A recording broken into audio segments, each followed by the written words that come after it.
What if I told you Hollywood once glorified real crimes openly, brazenly, and without apology? Welcome to pre-code Hollywood, when the silver screen turned notorious criminals into legends and made lawlessness look like an art form.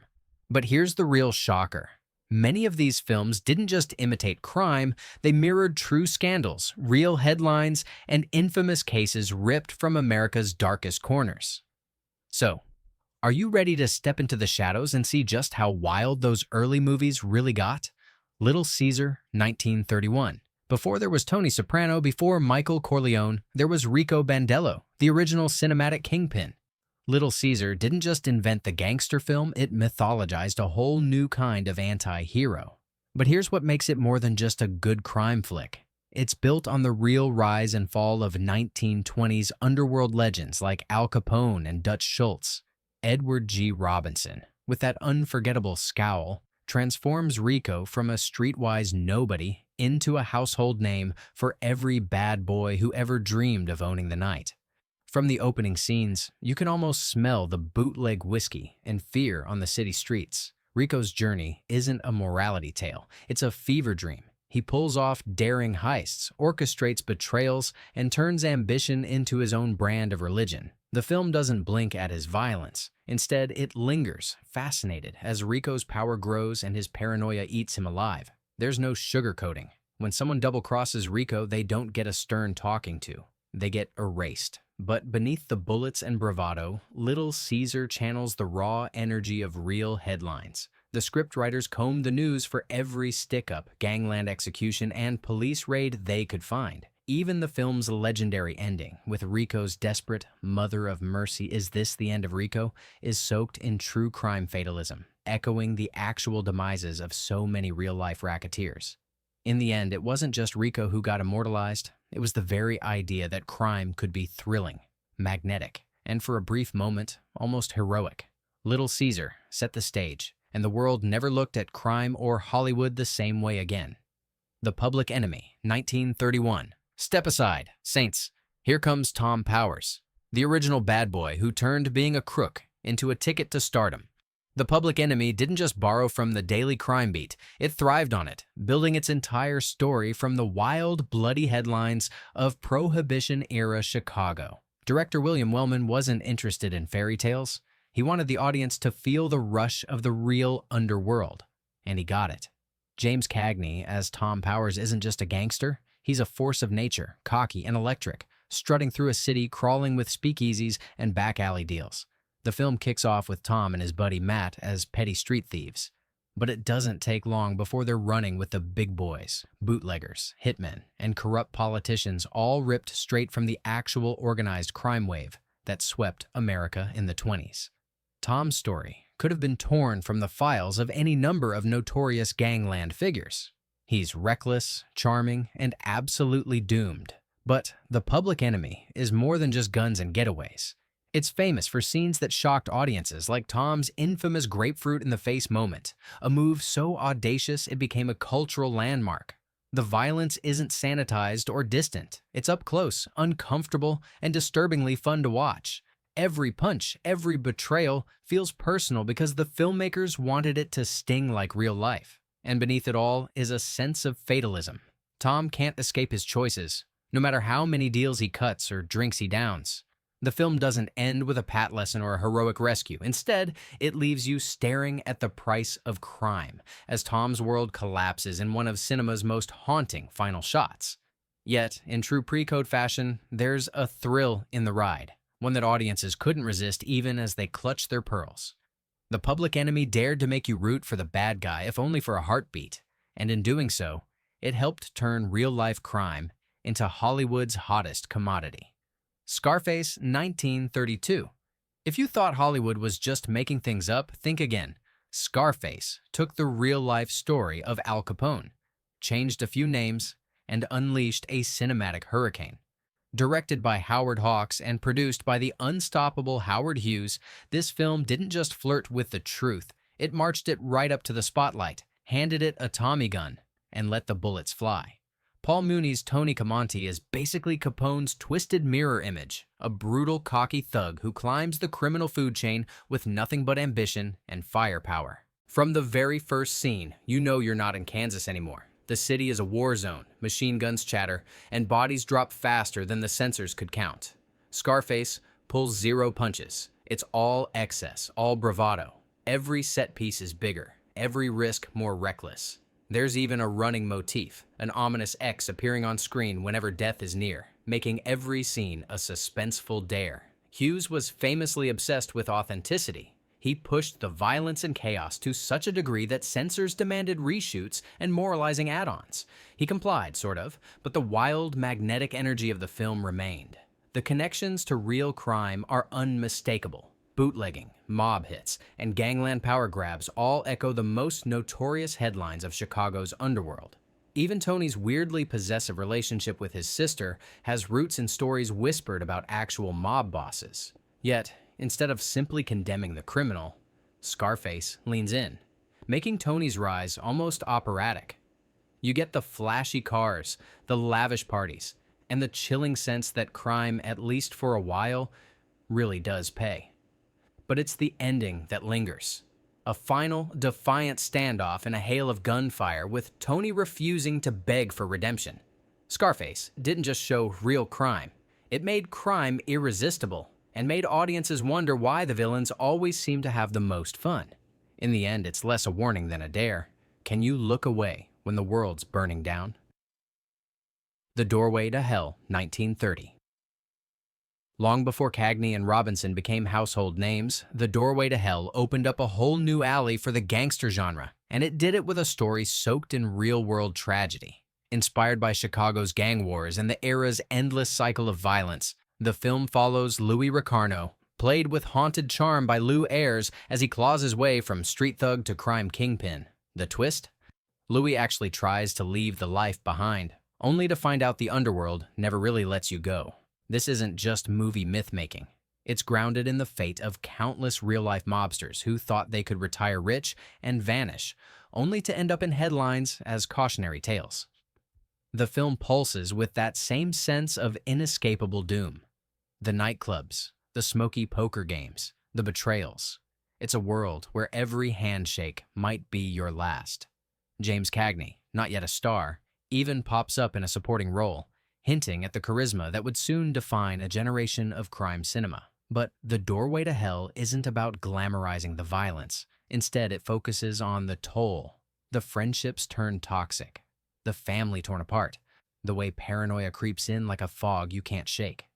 Louis' struggle to go straight echoes the real stories of mobsters trying and failing to outrun their pasts. No surprise, newspapers at the time couldn't get enough of these gangland retirement stories, and the film milks the tension for all it's worth. When the end comes, it's not with justice or redemption, but with a bullet and a grim sense that in this world, you're never really free. The Doorway to Hell leaves you with a chilling aftertaste. Real crime isn't just about getting in, it's about never really getting out. Smart Money, 1931. If you ever wanted to see two titans of the gangster world, Edward G. Robinson and James Cagney, go toe-to-toe, Smart Money is where the magic happens. But don't let the slick banter and clever cons fool you. Underneath the sharp suits and fast talk, this film draws straight from the headlines of America's wild gambling rackets. Robinson plays Nick Venizelos, a small-town barber with a gambler's soul and a knack for finding trouble. Sound familiar? That's because his story echoes the true rise and all too frequent falls of real-life gambling kings from the era. Nick's journey from barbershop backrooms to big city high rollers isn't just wishful thinking. It's a retelling of how illegal gambling dens, protection rackets, and political payoffs ruled cities coast to coast. The film doesn't linger on gunfights. Instead, it shines a spotlight on the hustle, the double-dealing, and the thin line between genius and disaster. Cagney, in a supporting role, plays Nick's streetwise sidekick, giving the film an extra jolt of danger and charm. But the genius of Smart Money is how it makes the criminal world look both seductive and exhausting. Every win for Nick brings a bigger risk, a sharper rival, and a price he never sees coming. The filmmakers understood that, for many in the audience, the lure of a lucky streak was just as irresistible as any gunfight. And they weren't wrong. Stories of real-life gamblers who rose fast and crashed harder were tabloid gold in the early 30s. In the end, Smart Money is a cautionary tale wrapped in a party, fast-paced, witty, and filled with the unspoken warning that in this world, luck is just another way to lose it all. For every jackpot, there's a trap, and for every king of the hill, there's a scandal waiting to make headlines. The Big House, 1930. You think you know prison movies? The Big House set the template before the template even existed. Forget sanitized, stagey lockups. This film drags you inside, slams the door, and throws away the key. Inspired by a spike in prison riots and sensational news reports of overcrowded, corrupt penitentiaries, this movie didn't just want to entertain. It wanted you to sweat alongside the inmates. And believe me, it works. The plot might start with a new fish, Chester Morris as Kent, tossed in for manslaughter. But what makes The Big House unforgettable is the world it builds behind those cold stone walls. There are shakedowns, alliances, and more double crosses than a poker game at Sing Sing. Wallace Beery, in a career-defining role, plays Machine Gun Butch, a character who could have stepped right out of the headlines. His tough guy charm and explosive temper were modeled on actual criminals whose names still echo in true crime books. In fact, the film's infamous riot scene, a chaotic, violent standoff between prisoners and guards, drew straight from real events that rocked the American penal system in the late 1920s. But here's the genius. Instead of demonizing everyone, The Big House gives its inmates dimension. You see why some of these men ended up here, and how desperation pushes people to extremes. This was radical at a time when movies were supposed to make you cheer for the warden, not the convict. Audiences were hooked by the claustrophobic tension, the moral ambiguity, and the sense that inside these walls, the line between good guy and bad guy could change in a heartbeat. Ultimately, The Big House didn't just reflect real crime. It forced a whole generation to face it, unvarnished and up close. No wonder it spawned decades of gritty prison dramas. The only question, would you have survived a night inside? Quick Millions, 1931. What if I told you the American dream sometimes comes wrapped in a sack of stolen cash? Quick Millions takes that idea and runs with it, turning Spencer Tracy's Bugs Raymond into the ultimate hustler, one who's less worried about laws and more obsessed with getting to the top. And here's the twist. This movie's plot mirrors the real-life racketeers who ran America's biggest cities, using brains and brute force to build empires out of thin air. From the opening minutes, Bugs is fed up with playing by the rules. He starts as a lowly truck driver, but quickly figures out that muscle, intimidation, and a little creative accounting are the real keys to fortune. Sound familiar? That's because newspapers were filled with tales of guys just like him, ordinary men who bullied their way into the upper crust, rubbing elbows with politicians, businessmen, and celebrities. Quick Millions doesn't shy away from the corruption. In fact, it practically winks at it. The movie is loaded with snappy dialogue and moments of black humor. Tracy's Bugs treats each new scam like a business opportunity, not a moral crossroads. He's a businessman first, a criminal second, and the lines blur until even the audience starts to root for him. The women are glamorous, the threats are real, and the betrayals are everywhere. What's most chilling is how the film makes crime feel like just another form of capitalism, just riskier and a lot more exciting. In the end, Quick Millions is both a celebration and a warning. It shows you how easy it is to get rich if you play dirty, but it never lets you forget how quickly it can all come crashing down. In the America of the early 1930s, that wasn't just a story. It was the front page. City Streets, 1931. There's nothing soft about City Streets. This is a love story with a mean streak, a film where romance and gunplay go hand in hand, and every corner hides another shot at disaster. Starring Gary Cooper as the Kid and Sylvia Sidney as Nan, City Streets takes inspiration from the real bootlegging wars and mob romances that made the tabloids sizzle. At its heart, it's about how crime worms its way into even the most private dreams. The setup crackles. The Kid is a carnival worker with a clean conscience, but love drags him into the underworld when Nan's mobster father gets pinched. Suddenly, it's all in. Gun running, dodging police, and climbing the mob ladder, even as he wishes for a way out. If that sounds like a newspaper story come to life, that's because it basically is. The film's screenwriter, Dashiell Hammett, was a former Pinkerton detective who knew his way around both crooks and cops. The result? Every twist, every double cross feels ripped from a police report. Director Ruben Mamoulian uses shadows, fog, and neon to make the city pulse with danger.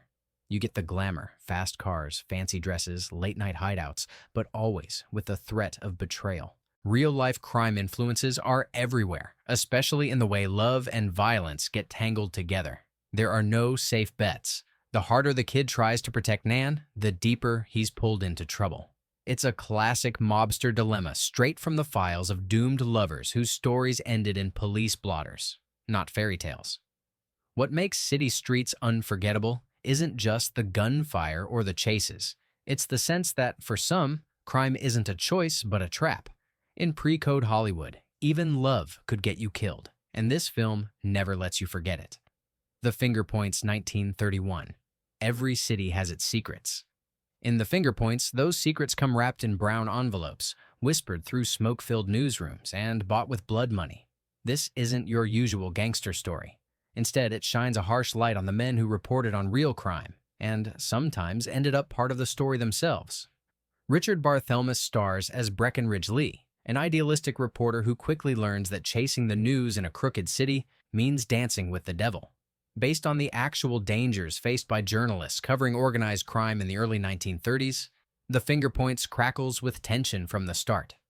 Lee, desperate to make his mark, finds himself tempted by the same easy cash and promises of protection that pulled real reporters into the underworld. Corrupt editors, mob bosses, and city politicians, every one of them wants to control the narrative. And when Lee starts taking hush money, he crosses a line that, in real life, cost more than one ambitious newspaperman his life. What makes the film so raw is its refusal to paint the press as heroic or innocent. The newsroom is a battleground, with backstabbing as common as headlines. There are scenes of threats, ambushes, and payoffs that could have been lifted from real newspaper scandals of the era. Every step Lee takes deeper into the mob's world raises the stakes and narrows his escape. His growing desperation mirrors countless true stories of journalists who went from covering gangland violence to being targeted by it. The Fingerpoints is a warning shot. Fame and fortune are tempting, but in the shadowy corners of pre-code Hollywood, the price of getting too close to crime was sometimes a bullet with your name on it. It's not just a film, it's a cautionary tale for anyone who ever thought they could outsmart the underworld. Night Nurse, 1931.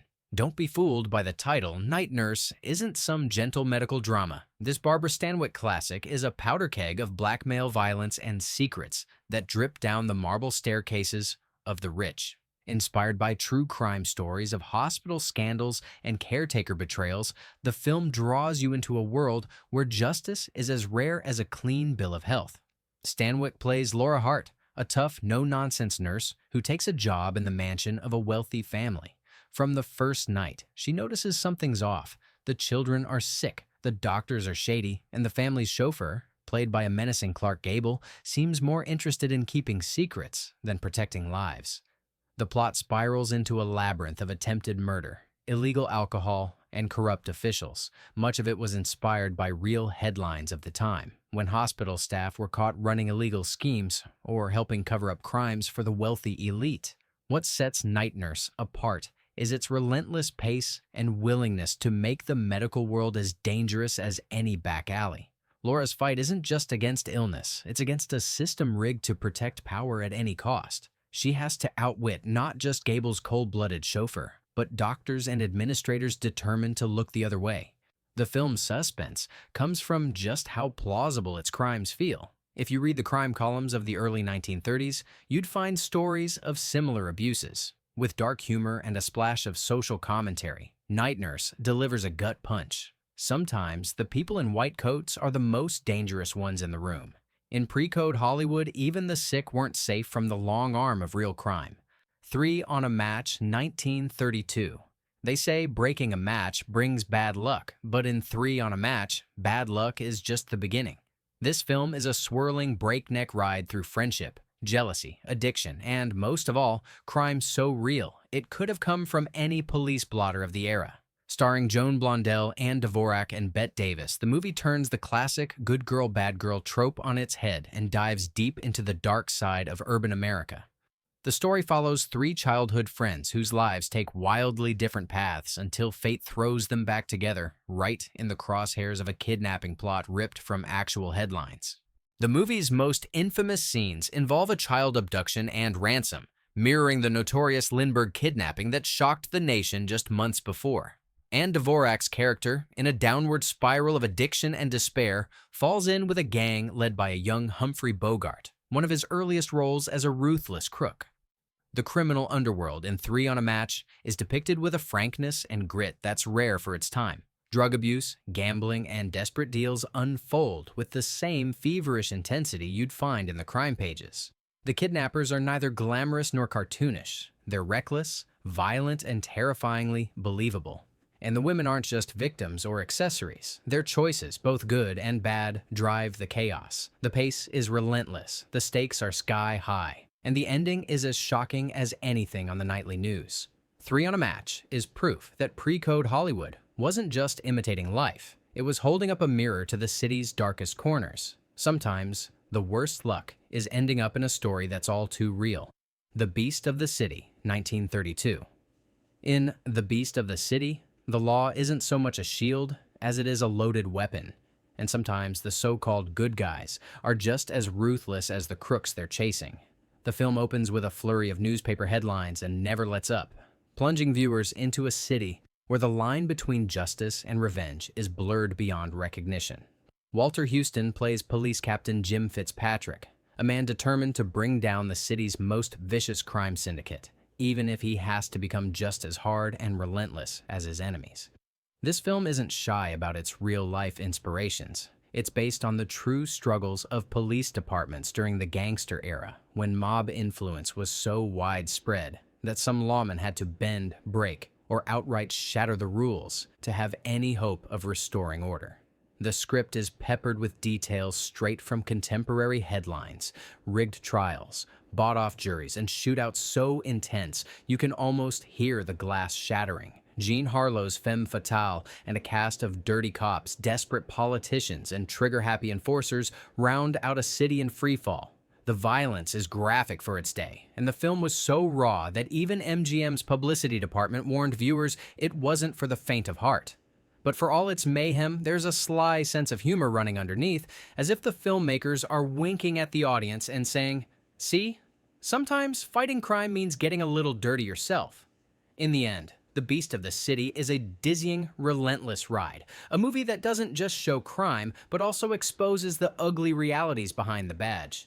It's a reminder that in the wild days before Hollywood's moral handcuffs, even the heroes might leave you wondering whose side you'd really want to be on. I Am a Fugitive from a Chain Gang, 1932. Some films punch through the screen and hit you right in the conscience. I Am a Fugitive from a Chain Gang isn't just a crime story. It's a national wake-up call, drawn directly from real headlines and the harrowing memoir of Robert Elliott Burns, a real man who broke free from a brutal Southern chain gang and lived to tell the tale. Paul Muni stars as James Allen, a war veteran who can't catch a break and ends up railroaded by the system into hard labor for a crime he didn't even mean to commit. From the opening scenes, you're trapped right alongside Allen, shackled, starved, and working under the scorching sun. The film's details are unflinching: whippings, hunger, and the terrifying reality that escape means not just freedom, but a life on the run forever. These weren't just movie inventions. They were the daily horrors for thousands of men trapped by the chain gang system in the Deep South. When Allen finally breaks out, every breath feels like borrowed time, and every knock at the door could be the end. What sets this film apart is its absolute refusal to look away. Instead of preaching about crime, it points the finger at society itself. The corrupt politicians, lazy judges, and cruel wardens who make justice impossible. The impact was huge. I Am a Fugitive from a Chain Gang helped spark public outrage and real legal reforms. Audiences gasped, critics raved, and censors fumed, but the truth was out. Sometimes, the worst crimes are committed by the very people sworn to uphold the law. In the final scenes, as Allen disappears into the night, you're left not with closure, but with a question. What does it really mean to be a criminal in a world where justice is a broken promise? Law and Order 1932. On the surface, Law and Order plays like a tough-as-nails Western, but under the dust and cowboy hats, it's pulsing with the same bloody energy as the urban crime sagas of its era. Inspired by the true-life exploits of legendary lawman Wyatt Earp, the film stars Walter Houston as Frame Johnson, a man who comes to Tombstone to clean up the town and winds up knee-deep in bodies, corruption, and bitter vendettas. But here's the real trick. Law and Order refuses to draw a straight line between hero and villain. Frame isn't some shining knight. He's weary, haunted, and more than willing to pull the trigger if that's what it takes to bring order to chaos. The gunfights are intense and frequent, but they're never just spectacle. Every shot fired feels like it carries the weight of real-life blood feuds and frontier justice gone sideways. The script takes its cues from notorious events like the gunfight at the OK Corral, filling the screen with tough dialogue and even tougher choices. What really makes the film stand out is its gritty, almost noirish tone. The good guys bend rules, the townsfolk are complicit, and revenge hangs heavier in the air than dust. It's the Old West as seen through the cracked lens of the early 30s, where justice is just another gamble and nobody's hands come out clean. Director Edward L. Kahn and screenwriter John Huston, yes, that John Huston, packed the film with the fatalism and cynicism that would come to define later Hollywood crime pictures. In the end, Law and Order isn't just about cleaning up a town. It's about what you lose and who you become when you try to bring justice to a world built on real violence. Forget white hats and black hats. In this story, everyone's covered in shades of gray. The Mouthpiece, 1932. If you think courtroom dramas are all about noble speeches and blind justice, The Mouthpiece will turn that notion on its head, then toss the gavel out the window. Warren Williams plays Vince Day, a slick prosecutor turned defense attorney who discovers that there's a lot more money and fun defending crooks than locking them up. And just like so many headlines from the era, Day's story is loaded with real-world scandal, bribery, and backroom deals. What makes The Mouthpiece stand out isn't just its razor-sharp dialogue or the way William turns charm into a weapon. It's the fact that the script is inspired by notorious real-life lawyers who made fortunes defending the worst of the worst. Guys like William Fallon and Samuel Leibowitz were household names in the 20s and 30s, earning fat fees and scandalous reputations for keeping gangsters, bootleggers, and racketeers out of prison. Vince Day is their spiritual twin, a man who knows the system inside and out, and isn't afraid to twist every rule for his own gain. The film pulls you into a whirlwind of legal shenanigans, surprise witnesses, and double crosses. Day uses everything from fake confessions to courtroom theatrics, all while collecting fat envelopes from grateful clients who just as soon kill him as thank him. The movie's tone is fast, funny, and just a little bit wicked, poking fun at the very idea that justice is blind when there's this much cash on the line. But The Mouthpiece is more than just a legal joyride.